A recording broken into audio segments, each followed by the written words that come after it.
Midi na niyang galal ang tibong Best Picture in Short Film matanggap kita, king peka mumunang Sine Cayabe Film Festival ay norganisa na ning City Government na ning City of San Fernando, Pampanga. Tungkol niya yung kwento ka ring denasa na ning mismo ning writer na ning pelikula ay Jeric Bonzon, ang miyembro na ning LGBTQI+ community.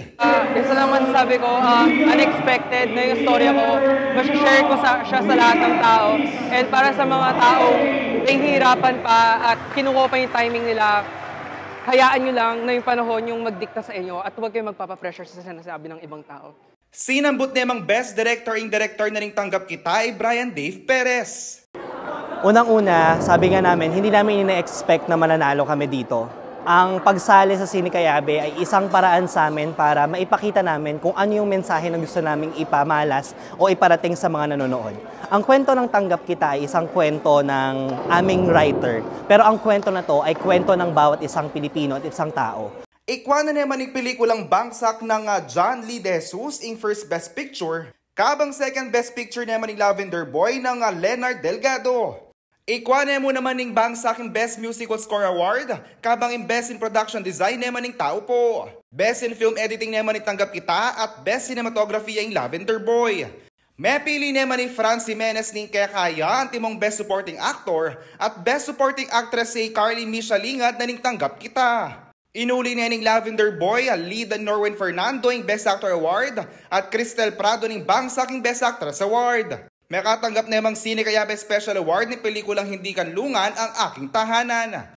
Samantala, dinaon daing Sine Kabalen, banmidinan lang oportunidad, ring Fernandino ating Passion King Filmmaking, ang pangkipamuntok na ng City Information Office ng San Fernando at chairman ng Misabing Film Festival ay J.R. Hipolito. May buuya yung Sine Cayabe Film Festival kasi i-Mayor Vilma Caluwag kikilalanan ng halaganan ng sining.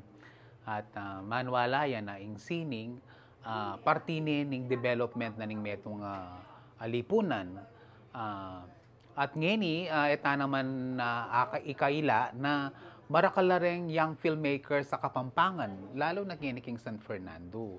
So, pisip-pisip mi, ba't tamo gawan kay, bang kanita tilang venue, rin kaya katamong young filmmakers na Fernandinos, na mika venue la para makapag-express itang sining dan kayang pamaggawang pelikula. Dinurod aking anti-cyberbullying, safe space impact, anti-discrimination, anti-violence against women and children, ang pang online sexual abuse or exploitation of children ding tema para king pelikulang yan ng banwa. In film festival ay ni dapat mag-serve ya kitang interest dareng kaya na kang Fernandino. So, metong kareng mahalagang dapat ay tindihan dareng Fernandino at aisip da at mitanam karela na itang karelang karapatan bilang kayanakan. So, maging theme na ning Cayabe Film Festival, itang theme na itang human rights, inclusivity, particular ketang issue dareng LGBT. Naman kanu meging saging pamamili ka ring winners para ka ring metong judge ay Levi Balgos de la Cruz. Ang bibigat nga ng paksa, pinangahasan nila di ba? Tuusin mo, incest at ano yun, mabigat yun. Yung iba, sa karanasan na lang pero pag nabilog na nilang understanding sa buong subject matter, all the more nalalabas yung husay nila at yung ugnay-ugnayan ng lahat ng sangkap o elements na kailangan sa isang film. Kasi film language yan merong magkakatuwang dyan na dapat ay balansyado para lahat ay isang buong kabuang dapat kumpleto yun. Antabayana naman kano'y mas maragula Sine Cayabe Film Festival kintutuking banwa. Uling plano remo naman kanong ibuklat ini, karing filmmakers kimabilog a Pampanga. Yakoy kaya kayong talasuy JM De Jesus, ating pusong makabalen.